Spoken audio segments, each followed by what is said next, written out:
कोई भी लड़की अपनी मर्जी से नहीं आती, सबको धोखे में ही लाया गया है। थोबड़ा बैंड कर दूंगा, एसिड फेंक दूंगा, ब्लेड मार दूंगा, दादागिरी से बातें।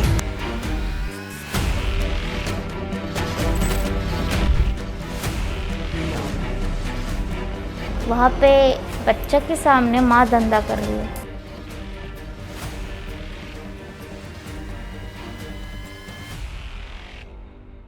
भारत का एक ऐसा शहर जिसकी गलियों में दिन भी डरते हुए निकलता है और रातें कहानियों से भरी होती हैं। यहाँ ना इज्जत की कीमत है और ना इंसानियत की गारंटी।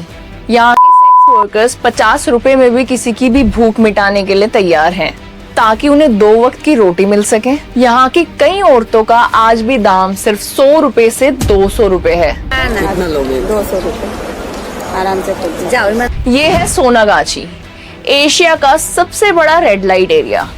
पर यहाँ सिर्फ जिस्म ही नहीं बिकता, सपने, उम्मीदें और इंसान भी बिकते हैं। इस जगह पर वैसे तो हर लड़की की कहानी एक ही जैसी लगती है, लेकिन असल में हर कहानी के पीछे की घटना अलग है।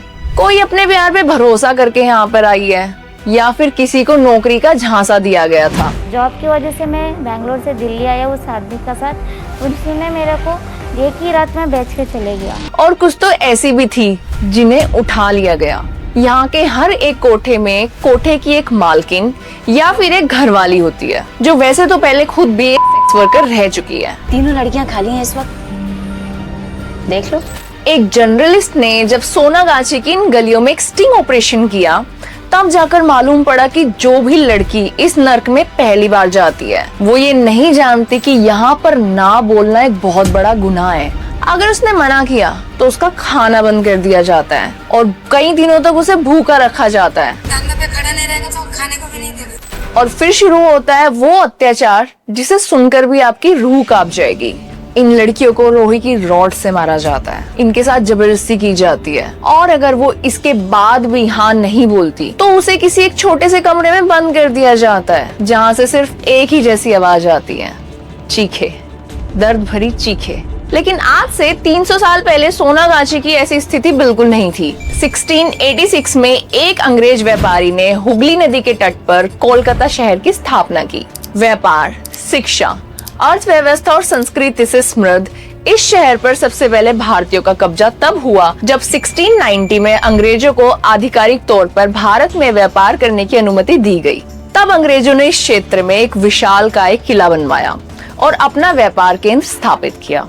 उसके बाद विभिन्न घटनाओं के मध्य से ब्रिटिश ईस्ट इंडिया कंपनी ने 1793 में कोलकाता पर पूरी तरह से कब्जा कर लिया। एक समय ऐसा आया जब पूरे भारत का नियंत्रण धीरे धीरे ब्रिटिश ईस्ट इंडिया कंपनी के हाथों में चला गया और उसी समय एक वर्ग था जिसे बाबू कल्चर कहते थे। 18वीं से 19वीं 20वीं शताब्दी में बाबू लोग कोलकाता के खास इलाके में अपनी रखेले रखते थे। रखेल यानी वो महिलाएं जिनसे बाबू लोगों के निजी संबंध होते थे। अमीर बाबू लोग अपनी रखेलों के साथ समय बिताने के लिए क्षेत्र में घर बनवाया करते थे और इन महिलाओं की पूरी देखभाल भी किया करते थे। हालांकि सोनागाछी की असली यात्रा 19वीं से 20वीं शताब्दी में शुरू हुई जब अंग्रेज इंग्लैंड से एक बड़ी संख्या में युवा अंग्रेज सैनिकों को इस क्षेत्र पर शासन करने के लिए लेकर आए। उनमें से कई अपने देश में आर्थिक रूप से बहुत संपन्न नहीं थे, लेकिन जब वे भारत आए तो उनके पास काफी पैसा आ गया। क्योंकि उनकी पत्नी और बच्चे इंग्लैंड में ही रहते थे, इसीलिए वे भारत में आकर भोग विलास में डूब गए।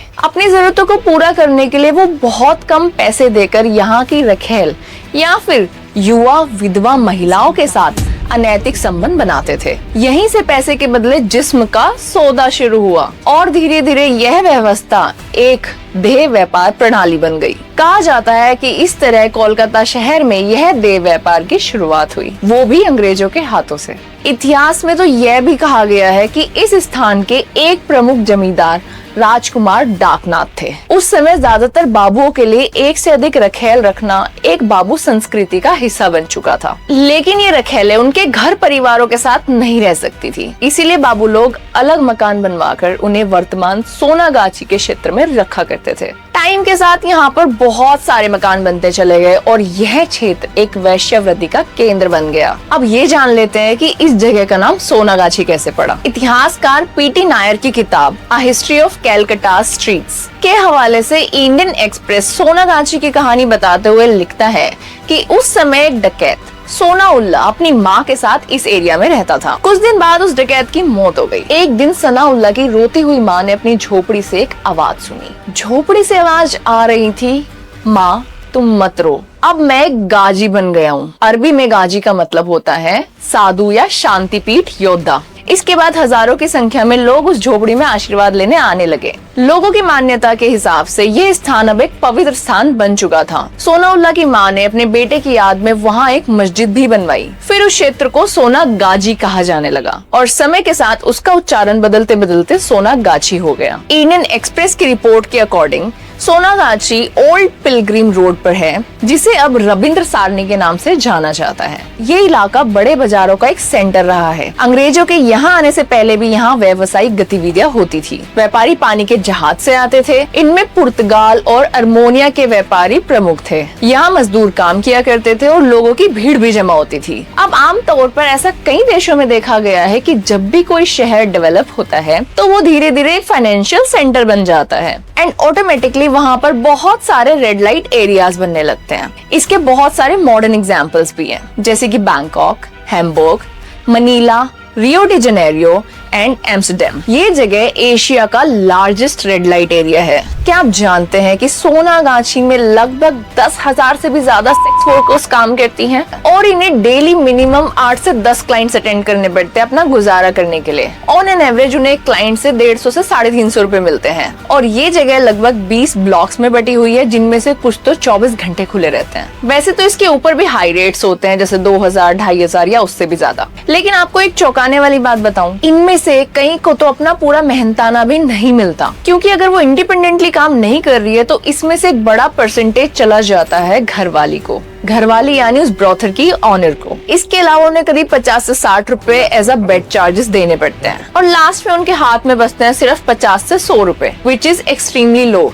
हम इमेजिन भी नहीं कर सकते कि वो किस किस चीज से गुजरती है और उन्हें किस किस चीजों का सामना करना पड़ता है। And that pain is beyond our imagination. वैसे तो यहाँ कई एनजीओज और समाज सेवी संस्थाएं बदलाव लाने की कोशिश कर रहे हैं, जैसे कि कॉन्डोम डिस्ट्रीब्यूशन, HIV अवेयरनेस, बच्चों की शिक्षा और वैकल्पिक रोजगार की व्यवस्था। क्या आपने कभी सोचा है कि अगर इनको भी मौका मिले तो ये भी डॉक्टर, टीचर या फिर आर्टिस्ट बन सकती हैं? क्योंकि यहाँ जो बिकता है वो मजबूरी है, चरित्र नहीं। जब कोई भी लड़की ये कहती है कि मैं सोनागाछी से हूँ, तो ये सुनकर लोग नाक सिकोड़ लेते हैं। बैंक उनको लोन नहीं देते, नौकरी नहीं मिलती, इज्जत तो दूर की बात है, बट हम तो उन्हें इंसान भी नहीं समझते। Religion also is against this, तो खराब काम है। अरे बहुत करेगी तो आधे जन को तो अपने बस पे कर लेगी। बट असली सवाल ये है कि क्या ये गली बदनाम है या फिर हमारी सोच? सोनागाछी सिर्फ एक जगह ही नहीं है, ये एक आईना है जो हमारी व्यवस्था, हमारी मानसिकता और हमारे समाज का असली चेहरा दिखाता है। अगर आप चाहते हैं कि किसी और की बेटी इस नर्क में कभी ना फंसे, तो इस वीडियो को ज्यादा से ज्यादा लोगों के साथ शेयर कीजिए ताकि इसके बारे में जागरूकता फैले, क्योंकि बदलाव वहीं शुरू होता है जहाँ सच्चाई से नजरें मिलती हैं।